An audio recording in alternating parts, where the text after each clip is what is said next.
अस्सलाम वालेकुम। आ मेरी वालदा है जो कि 6 महीनों तो बीमार ने। 2 महीने हो गए ने, रोटी तक डॉक्टर ने खान नहीं दी। तो वालिद मेरे जो कि रीढ़ दी हड्डी का उन्होंने ऑपरेशन होया तो काम नहीं कर सकते, तो मेहनत मजदूरी जो लभेगी तो कर लेंदे ने। मेरी अम्मी बड़े बीमार ने तो साडे को वेख लो रिपोर्टां कराइया ने, तो साडे कोई इलाज वास्ते नहीं, साडी मदद की जाए। अस्सलाम वालेकुम। मैं बेटा बड़ी बीमार हूँ।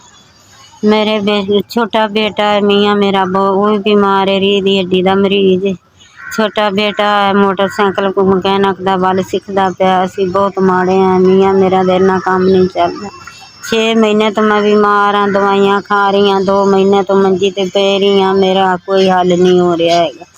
जरा मेरी मदद की जाए। बच्चा है वो जो काम सीखता पाया, जवान धियां ने अजे विआहणियां ने, ते कमान वाला मियाँ है, वो भी कदे दिहाड़ी लगती कदे नहीं। रीढ़ दी हड्डी का ऑपरेशन है, किराए का घर है, गरीब लोग असियां।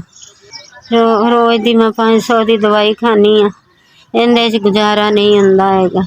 किसी टाइम घर खाण नूं हुंदा है, किसी टाइम नहीं हुंदा। मेरी दवाई ते लाई जांदी। खुदा वास्ते मेरी मदद की जाए। अस्सलाम वालेकुम।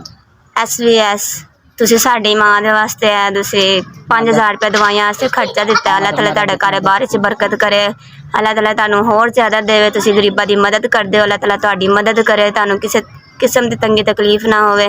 तुसी लोकां दी एवें मदद करदे हो, तुहाडे कारोबार तुहाडे इदारे नू सलामत रखे। तुसी मेरे बीमार वास्ते 5000 रुपया दिता, मदद की है। अल्लाह तुहानू तरक्कियां देवे, अल्लाह तुहाडी कामयाबियां करे। तुसी